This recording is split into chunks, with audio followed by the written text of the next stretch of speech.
Years passed. The village changed, but the fear remained.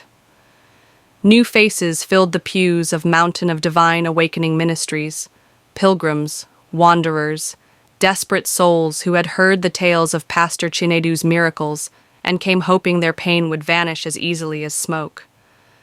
But the old ones, those who remembered the disappearances and the blackened tongues, watched in silence.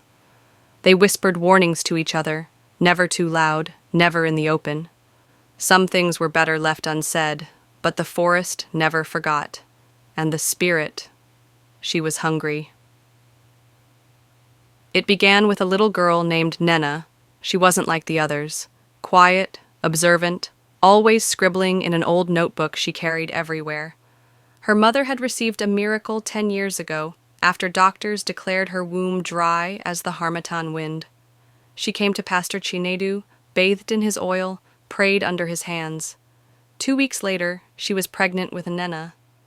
The girl was born under a blood moon. She never cried. Nnenna grew quickly, too quickly. By the age of 10, she read books her teachers hadn't heard of. She saw things no one else did. Figures in mirrors, shadows moving against the sun, faces in trees that should not have faces. One evening, she sat beneath the mango tree beside the church, sketching. Her mother called her inside, but when she looked at her notebook, her hands trembled. She had drawn the forest, and at its center stood a tall figure, robed in ash, eyes like coals, with children kneeling around it. At its feet was Pastor Chinedu, head bowed, but she hadn't meant to draw that. That night, she dreamed. A voice like her own but older whispered, "You are the seed. You were never meant to stay." She woke up screaming. Meanwhile, in the church, things were changing. Pastor Chinedu had grown quieter.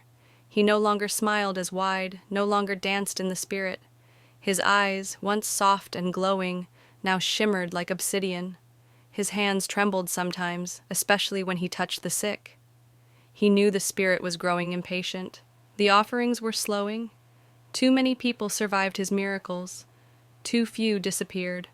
The goddess wanted more. One Sunday, Nnenna stood up during service. She walked slowly to the altar, clutching her notebook like a shield. Her mother called out to her, but the girl didn't stop. Her eyes were distant, as if listening to something deep and far away. Pastor Chinedu's breath caught in his throat. "You," he said, "you were never supposed to awaken." The congregation stared, confused. Nnenna opened her notebook. The pages turned on their own. Images no child should draw filled them. Eyes in the trees, hands reaching from roots, children with hollow faces. Then the wind howled through the church. The candles blew out. In the darkness, a voice boomed, not Nnenna's, not the pastor's. The child born under the blood moon. She is mine and not mine. The price must be paid. Lightning struck the church roof. Screams followed. People scattered. The ground beneath the altar cracked open. And Pastor Chinedu? He wept, not for himself, but because he finally understood. Nnenna had played him. The girl was no offering. She was a harbinger, a bridge between both worlds, a child born of light and fire, a vessel. As the villagers fled, the church trembled and groaned. Roots burst from the ground, black and gnarled, wrapping around the pulpit. Nnenna stood calm, her hair rising like smoke, her eyes glowing. She whispered, "No more lies." By morning, the church was gone.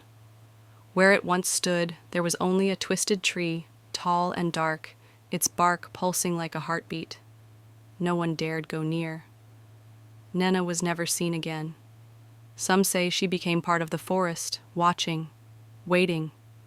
Others believe she walks the earth still, a prophet of balance, punishing those who take divine power without cost.